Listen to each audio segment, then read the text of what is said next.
So first I added the plane, subdivided it, and selected these faces and used proportional editing to move it down a bit to resemble the cliff side. For the volumetrics, I just mixed a principled volume with a volume absorption node. You can also try adding these two shaders together, but I just find that this makes a more realistic result. And this is the thing that I was going for, this look. Next up, I just downloaded some image textures from Polyhaven. I adjusted the scale and also adjusted the displacement strength so it looks more subtle. Now is a good time to get some reference. I watched Nemo for 5 hours. I took some screenshots and placed them in a PureRef board.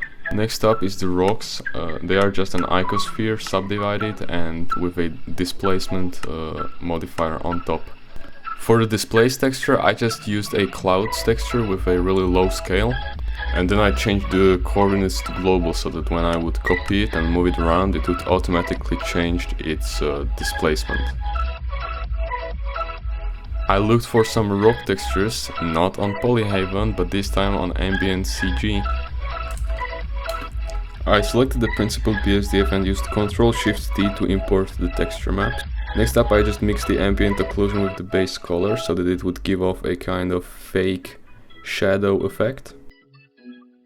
I placed the boulders so they would fit the feeling of the scene that I was going for. Also, I placed some of these plate corals. I made it by stretching it around in edit mode with proportional editing turned on, and I texture painted the rims. But now, what about the corals? The corals? I borrowed them. But hey, don't worry, I'm not like that. I also modeled some of my own.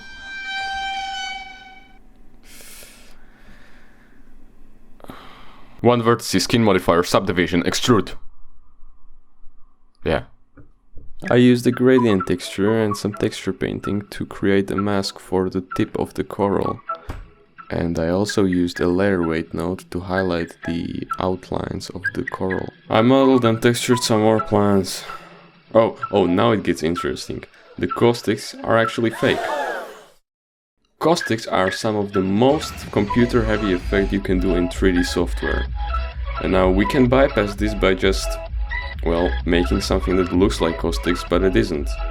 And to do that you should add a plane, create a new material for it, change the blending to alpha blend, add two Voronoi textures, mix them, change it to difference, and you can use a value node to control the scale of the Voronoi textures because you can get some really weird artifacts if you change the scale individually. And now just do some tweaking and plug the result in the alpha socket. And that's how you make fake caustics. The Nemo, I borrowed him from Sketchfab. Shout out to the creator of this model, it's a great model. Next up, I just did some... No! Change the music. The fish is too chilled out. I rigged the fish, turned the bones into bendy bones, and in the graph editor used a modifier, built-in functions, and I used the sign function. Now it's swimming. But as you can see, we encountered a problem. The fin isn't following the body. This is because even though it's parented to the fish isn't changing its location, rather it's deforming its own geometry. Here, have a look at this example. I'm going to parent the cone to the cube, and when I move the cube in object mode, the cone follows. But when I change its position in edit mode, the cone doesn't follow. To fix this, we need to use something called vertex parenting. Basically, we aren't going to parent to the fish itself, but rather to specific vertices on the fish. And so I added an empty cube, parented it to the vertices on the fish, then made a bone and parented it to the cube. And then I parented the fin bones to the cube bone. And now we got an error. Loop in parents. This is caused because the fish is parented to the small fin bone but then also the small fin bone is parented to that empty cube, or well, to the bone that's parented to the empty cube, and then the empty cube is vertex parented to the fish, so it's looping. So what we have to do to fix this is just select the fin in edit mode by pressing L and turning it into a new object and parenting the fin itself to the fin bone, and now there is no loop. And since we are talking about the fin, I animated it very easily by turning on auto keying. This function will basically record any movement you do with the object into keyframes automatically.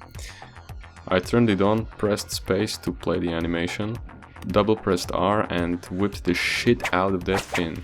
Here you can see how it turned out. Now for the fish in the background. Model a fish from a reference photo.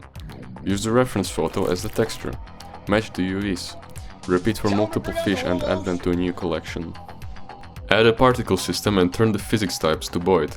Change the void brain to follow leader and choose an empty as a leader. Now change the position of the empty and the particles will follow. You can now add some turbulence for some variety. And the last thing you have to do is change the rendered tab to collection and choose the fish collection. And that's about it. Thank you for watching. Please subscribe and bye.